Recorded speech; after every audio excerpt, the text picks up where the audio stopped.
Bonsoir à toutes et à tous, j'espère que vous allez bien. C'est Amanti et comme chaque mercredi soir, je vous raconte des histoires de crimes, de disparitions ou de faits étranges. L'affaire que je vous raconte ce soir est bien connue, mais j'ai souhaité en parler car cette disparition reste non résolue. Depuis 31 longues années, la famille attend de connaître la vérité sur la disparition de leur enfant. Il ne leur reste que des souvenirs et son skateboard, retrouvé dans le sous-sol d'un parking à La Défense. Jérôme Cantet, tout juste 10 ans, disparaît sans laisser le moindre indice sur ce qui lui est arrivé ce samedi 14 décembre 1991 en début d'après-midi. Si mon contenu vous plaît, n'hésitez pas à vous abonner à ma chaîne pour me montrer votre soutien et à liker la vidéo. Voici l'histoire de Jérôme Cantet.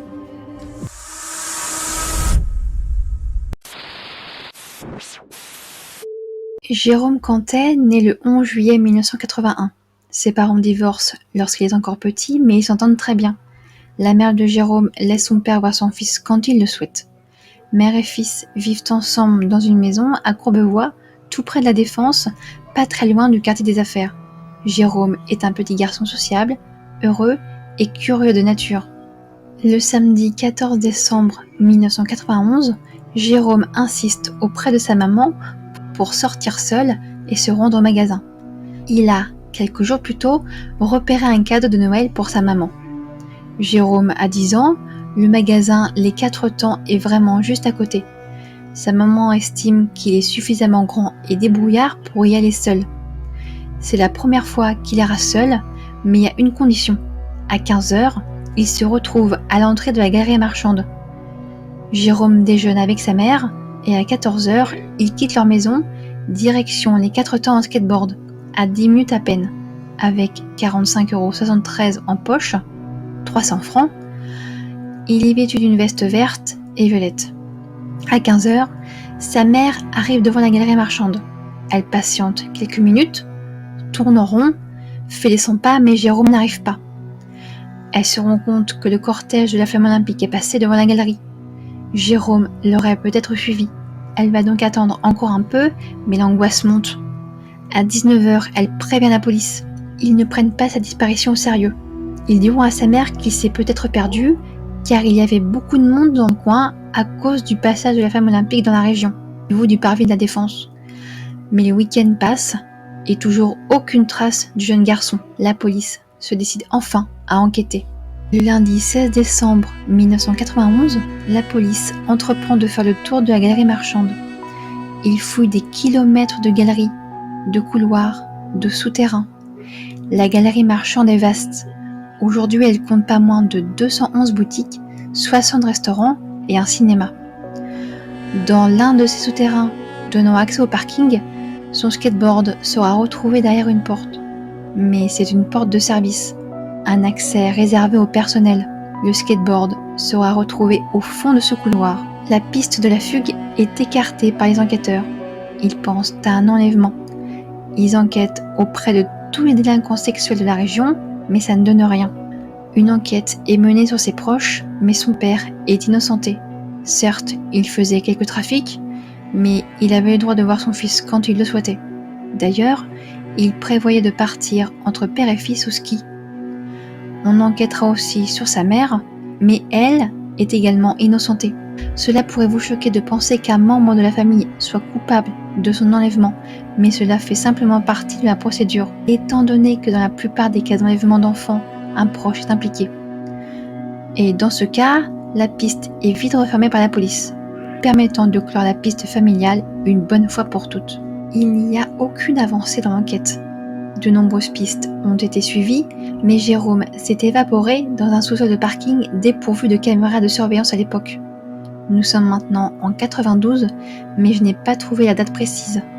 Sa mère reçoit d'étranges coups de téléphone, un petit garçon au bout du fil, une supplique. « Maman, maman, je vais mourir, il me tape !» Et l'appel coupe. Quelques secondes, une voix, un espoir, mais impossible de localiser sa source. Une souffrance de plus pour la famille, un espoir vain. Depuis 2001, il y a prescription, c'est-à-dire qu'aucune action en justice, qu'elle soit au civil ou au pénal, ne sera recevable. Donc si une personne a tué volontairement ou non le petit Jérôme, elle ne sera pas inquiétée. Car en France, même pour un meurtre ou un assassinat, il ne peut plus y avoir de procès après un délai de 30 ans. La principale théorie émise par la police serait que Jérôme se soit fait enlever par un homme, une femme ou un couple pendant le passage de la flamme olympique sur le parvis de la Défense. Il lui aurait proposé de les suivre tout le long du cortège, mais ça ne coïncide pas avec le lieu où son skateboard sera découvert. Soit c'est la personne qui a enlevé Jérôme qui a caché le skate dans le couloir de maintenance pour s'assurer qu'il ne soit pas découvert tout de suite, ou alors un employé a trouvé le skate ailleurs et l'a déposé ici pour plus tard se l'approprier ou le mettre aux objets trouvés. Une hypothèse a vu le jour également, je l'ai trouvée sur Reddit. Comme son père était impliqué dans du trafic de stupéfiants, une personne en commentaire a pensé que quelqu'un s'en soit pris à Jérôme pour punir son père.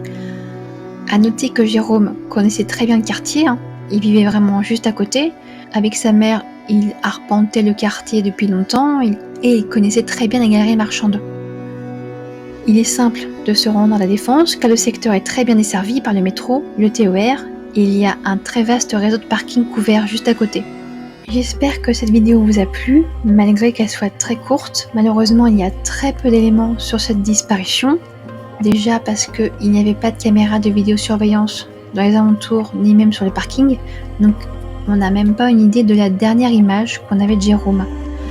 Sachez aussi que les policiers qui ont arpenté la galerie marchande ont demandé aux commerçants s'ils ont vu Jérôme ce jour-là, et aucun, il me semble, n'a reconnu Jérôme. Donc ça veut dire que Jérôme a été attiré sur le parking avant même de rentrer dans la galerie marchande.